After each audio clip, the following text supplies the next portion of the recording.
Look at these numbers. Jensen Huang just announced at GTC 2026 is truly mind-blowing, and it's worth diving deeper. They announced the combination of Vera Rubin NVL72 and Nvidia Groq 3 LPX. Do you remember when Nvidia went into this deal with LPU, into this $20 billion deal, and hired Jonathan Ross? Everyone was asking, were they scared of LPU? Are they just absorbing the competitor? But no, the idea behind this deal was much deeper. Let's go into details. It's fascinating.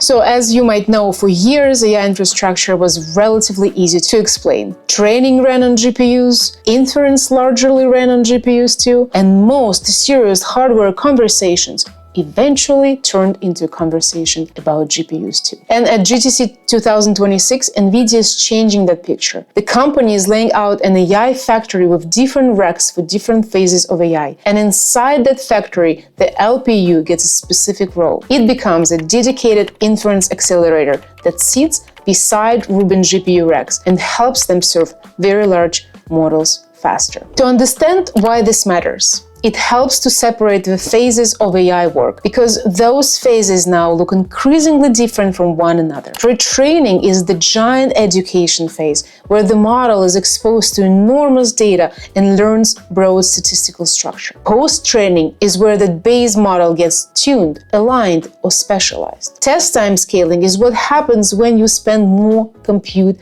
during inference, so the model can think longer, search more, or reason more carefully. And agentic inference goes one step further. It is the phase where the model is no longer giving a single answer and stopping. It is calling tools, running code, checking files, maintaining long context, and sometimes coordinating with other models. Those workloads do not stress the hardware in the same way. Pre-training loves massive parallel compute and huge clusters. Agentic inference cares a lot more about latency, memory movement, coordination, and keeping a long chain of work coherent across many steps. That is why Nvidia's new system splits the factory into specialized racks. At the core of it are 7 new chips in full production: Vera Rubin NVLink 6 switch, SX9, BF4, Spectrum X, and Nvidia Groq 3 LPU. Those 7 chips are then assembled into 5 different rack scale systems that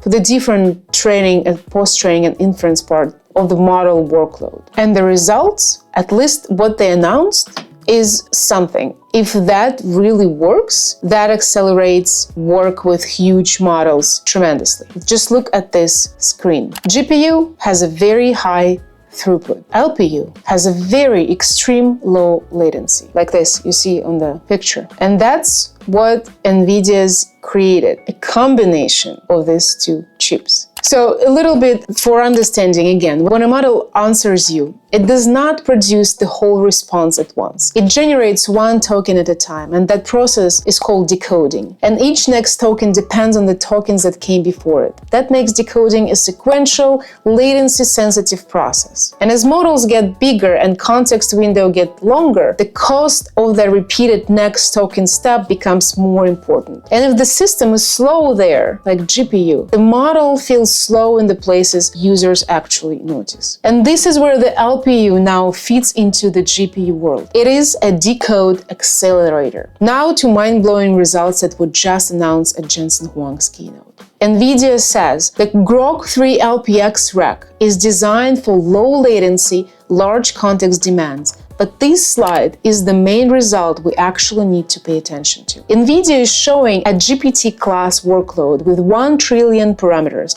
and 400,000 contexts. And then comparing 3 serving regimes: Blackwell NVL72, Rubin NVL72, and Rubin plus LPX. The claim is that once LPX is added, the system reaches a very different operating point. At around 500 tokens per second per user, Nvidia says the combined Rubin and LPX system delivers 35x higher throughput per megawatt. On the business side, the bar chart makes the point even more directly. Blackwell is shown at $1 of revenue per second per megawatt, Rubin at $4, and Vera Rubin plus LPX at 10. So the argument is not abstract. Nvidia is saying that the combination of GPU and LPU changes the economics of premium inference enough to create a new serving tier for trillion parameter models. In practical terms, the GPU still anchors the system. It brings the larger memory footprint, the broader software stack, the flexibility across training and inference,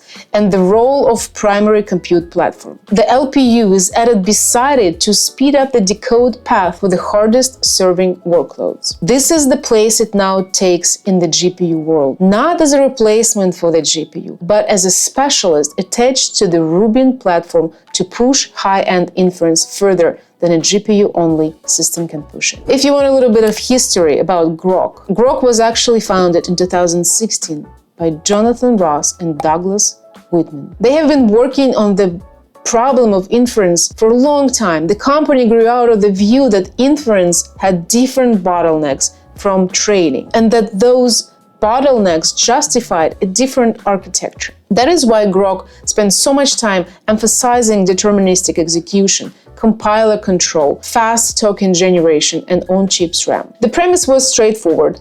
If your priority is serving models quickly and predictably, you should design for that directly rather than inherit the assumptions of a training-first architecture. People thought when LPU was launched, the GPUs cooked. Of course not. They are very complementary, and the system that Nvidia presented demonstrates it amazingly well. And here, another interesting point. That shift that Nvidia just demonstrated us tells us important things about the state of AI infrastructure. The market is no longer organized around one universal accelerator doing everything equally well. It is moving toward heterogeneity. Different stages of AI works are expensive in different ways, and the hardware is starting to reflect that. GPU racks handle the heavy model work, CPU racks handle the environment-heavy and tool-heavy parts of agent execution. STX storage holds and serves shared key cache, which is the eternal memory state the model uses, so it does not have to recompute the whole conversation over and over. SPX networking keeps east-west traffic moving across the pod. LPX now takes the decode-heavy part of premium inference. It's brilliant. Compute becomes heterogeneous, and the question is where this goes next. The answer, if Nvidia is right, is that AI factories become more like configurable production systems and less like giant piles of identical servers. The unit of competition shifts upward. Instead of asking which company has the best accelerator in isolation, the market starts asking which company can assemble the best full stack for a given workload. That is a very Nvidia-shaped future, because Nvidia is strongest when the contest moves from chips alone to systems, software, networking, storage, and ecosystem control. There is still a practical limit there. Most companies are not about to build trillion parameter serving stacks in-house. Most users are still buying outcomes through APIs, not buying racks. Running open models at scale remains expensive and operationally difficult. So the arrival of LPU inside the Nvidia stack does not mean the whole market suddenly flips to self-hosted inference. But what it does mean is that at the frontier, where the economics of serving very large models actually matter, Nvidia sees enough value in specialized decode acceleration to give it a permanent role in the architecture. This is why this announcement is so important. It shows that the GPU era is continuing, but the GPU-only era is giving way to something more structured. Nvidia is telling the market that the future AI factory will be built from several specialized layers working together. And the LPU has now been assigned one of the most specific and most commercially interesting jobs in that stack, accelerating the decode path for the hardest inference workloads. Thank you very much for watching. Please leave your comments and how do you see infrastructure in the coming months and years. Always appreciate your opinion. Like, subscribe, share, and thank you for watching. See you next week.